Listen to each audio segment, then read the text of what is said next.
feel about the current new tech movement in education with increased reliance on technology and project-based learning? Well, let me say that I'm probably not deeply enough into it to be smart about the answer here. I like the idea of project-based learning because I think, in general, project-based learning allows us to do more than teach kind of in a vacuum and in a tunnel, and I think it allows teachers and others to evaluate students on a more holistic set of criteria. I also, from what I understand, if I've got this wrong, I apologize, the other element about it that I like is that it creates opportunities for critical thinking and problem solving. You know, all those are good things. Whether or not that should be so closely wed to the next iteration and the next and the next of technological advance, I would pause. I mean, I think virtual learning is a good thing. It enables us to get people learning on a satellite campus. I think computers obviously open up a world.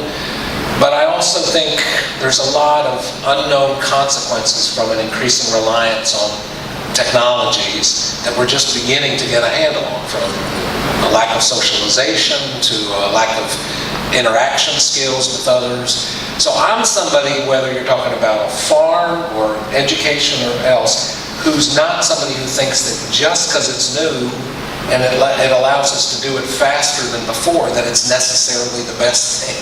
I think we should be skeptics about technology. We should embrace them when they really work for us. If these technologies really enable students to be better thinkers, better employees and business people, and better citizens, well then by all means. But let's not assume that every technological advance, that every time we can compress still more information into a tiny microchip, that it's necessarily good for our community or the human race.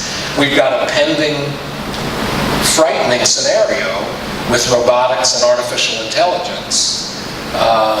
The estimate out of MIT, a study done I think 3 years ago, said that 50% of all occupations in the United States, not just blue-collar jobs, all occupations, half of them, were vulnerable to being replaced by artificial intelligence and robotics. Does that mean we stop doing that? No, we're not going to be able to, but we better start grappling with the unpredicted consequences. Can I ask, have I yet given an answer in less than 3 minutes? I don't think so. I apologize. Good talker. So this is a two-part question. Okay, 10 minutes. 10 minutes. Where is the insurance situation going? And any idea if rates for private pay will go down or stay the same? Well, I'll put as a beginning to that, I've looked at it every which way I can. I have a brother who's a doctor and a brother-in-law who's a doctor, and talked to them a lot about it. I'm a strong supporter of a Medicare for All system. I think it's ultimately the only way we're going to be able to provide truly affordable and universal health care. I don't think it's the answer to all our problems, but I think that is the direction we have to go. That said, no matter what happens in terms of a change in Congress, that isn't going to happen immediately or super quickly. In the meantime, the current trajectory is to whittle away at the different elements of the Affordable Care Act that made it somewhat more affordable, so that insurance costs have been spiking up again. And I think that's likely to continue, particularly if we continue to allow our representatives to whittle away at the various elements of it. I mean, personally, I'm somebody, not to get too personal with you, but I'm one of those people, like many people, who's self-employed, and I have very expensive insurance that stinks. I pay $10,000 a year, which is an enormous chunk of my income, for a policy that has a $6,500 deductible. That means I never get to use my insurance unless something bad happens. I'm often wondering when I'm out there with the chainsaw, should I just nick myself? I want to be able to use my insurance. It's crazy, and there's way too many people in that. So whatever improvements or not came out of the Affordable Care Act, to me it's clearly not sufficient, and it's also been kind of unraveled a bit. I think we have to grapple with it. So I see the trajectory unfortunately going up. We're paying more than double what we paid for health insurance a generation ago as a proportion of our income. And And as people have pointed out, there's countries that deliver health insurance at a much lower cost, and the quality is the same or better. So we've got to be able to do something about that. So here's a related question. What plans do you have to control the cost of medication for middle-class individuals? Yeah, for sure.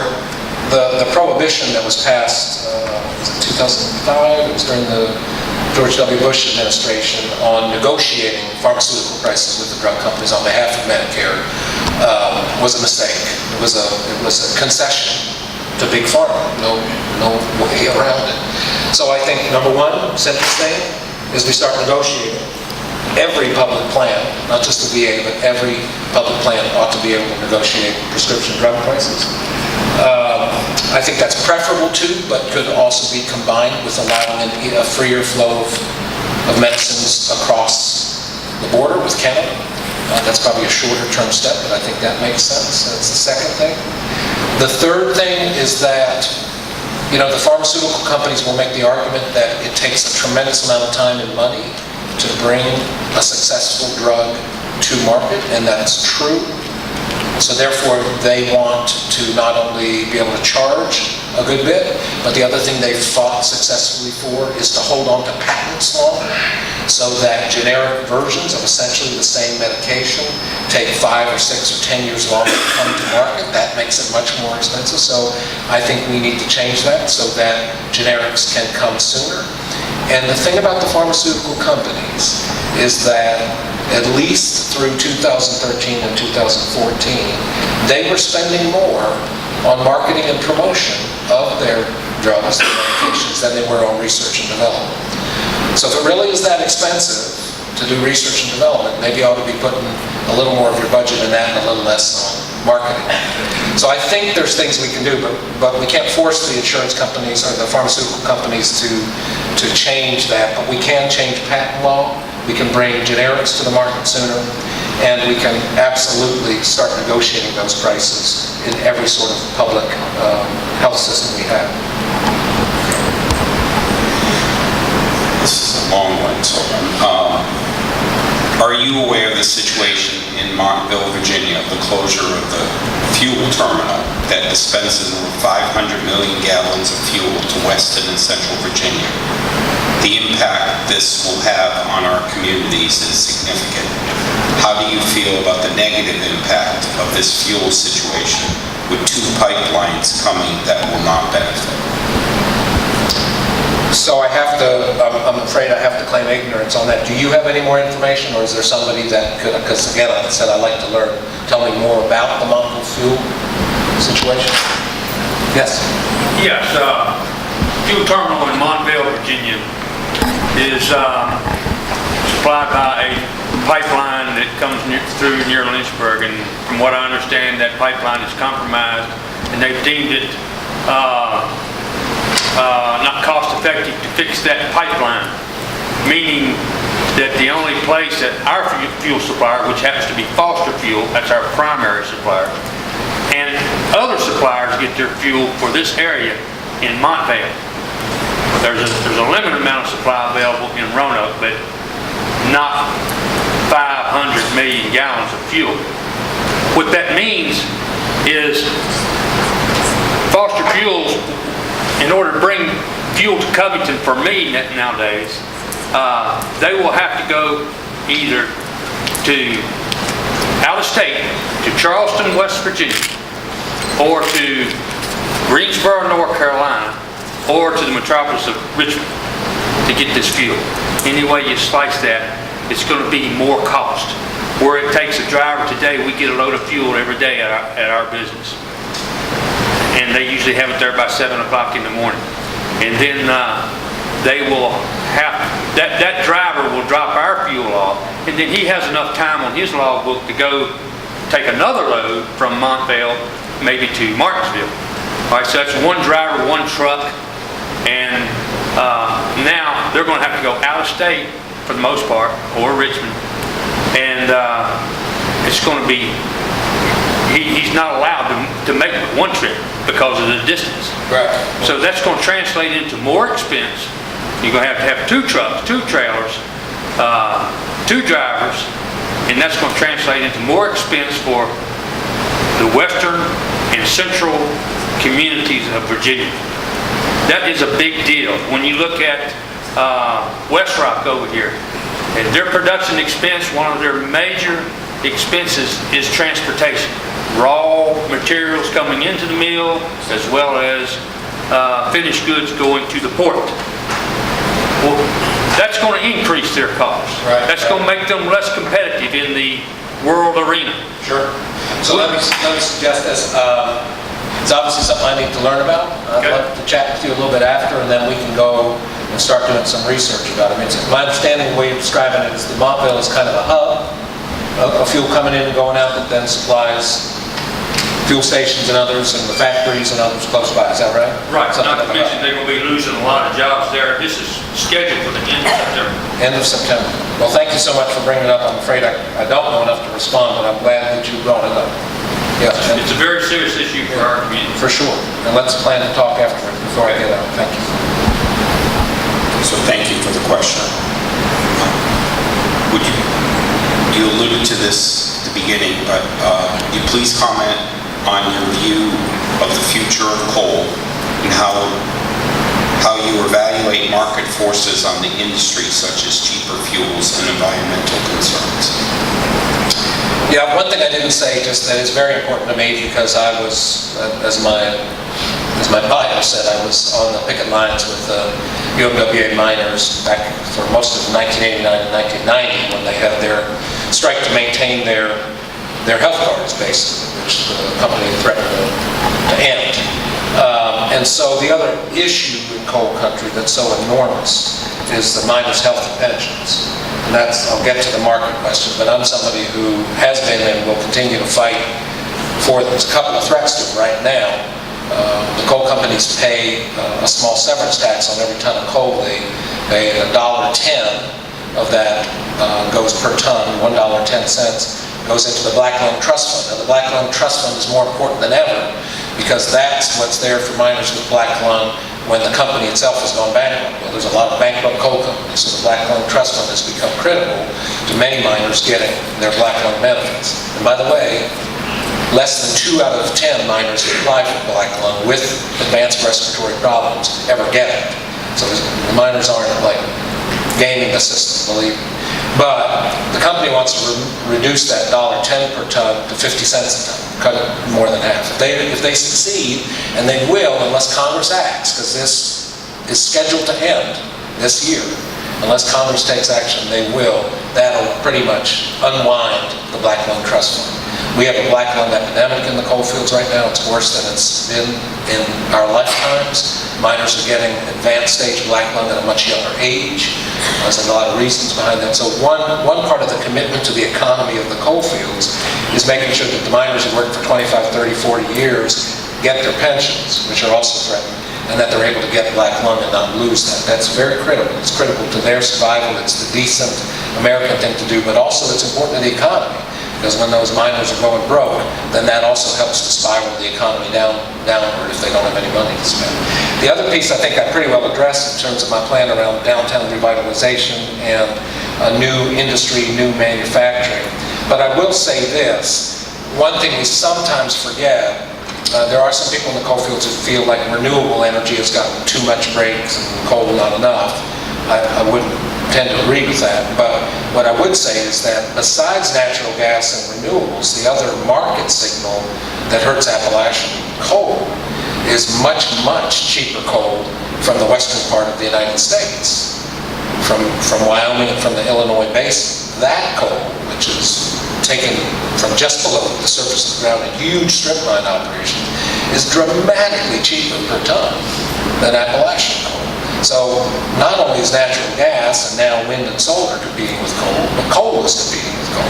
And there's simply no way, except for our metallurgical coal, that our steam coal is ever likely to be really competitive, regardless of what happens with the EPA and other things. It's not going to be competitive with all those other sources. So I think the market signals are pretty clear and they're pretty long-term.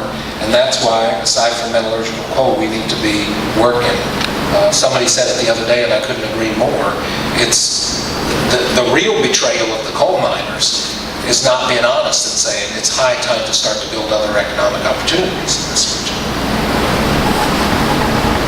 Teresa, do we have any more questions?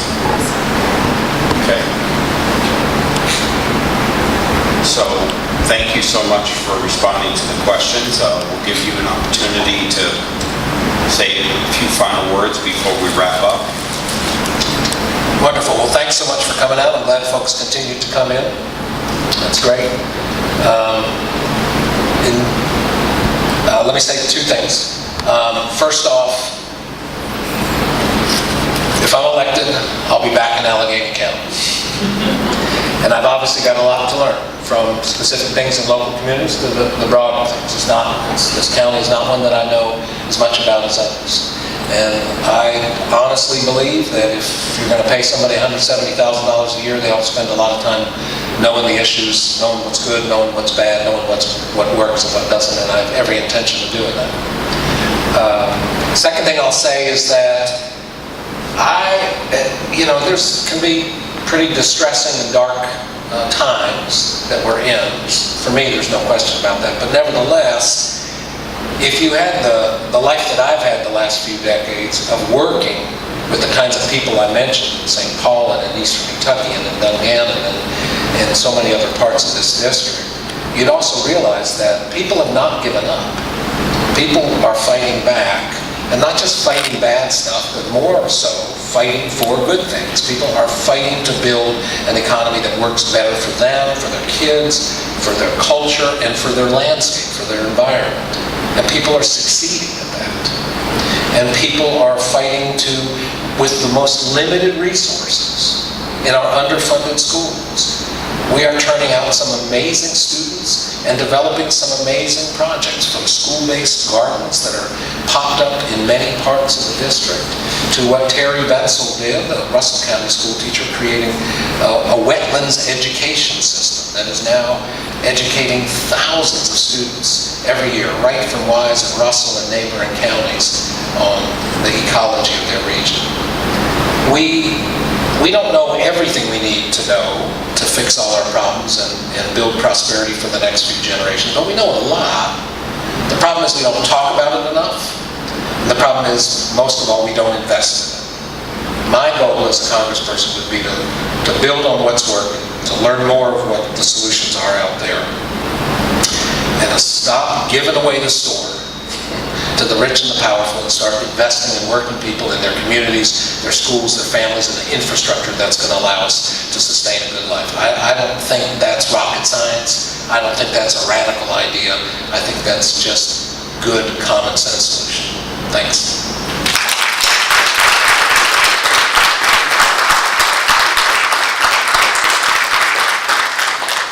Thank you so much for visiting the Alleghany Highlands. We have a little gift basket for joining us. That ain't little. Wow. It showcases a lot of what the Alleghany Highlands has to offer. Fantastic. We're happy you came. Thank you. That is great. We wish you well in your campaign, and we encourage everyone to vote. We thank you for your attendance now, and we encourage everybody to stay for a short meet and greet with Mr. Flaccavento. Thank you again for coming. Tomorrow evening, same time, with Congressman Griffith. Thank you.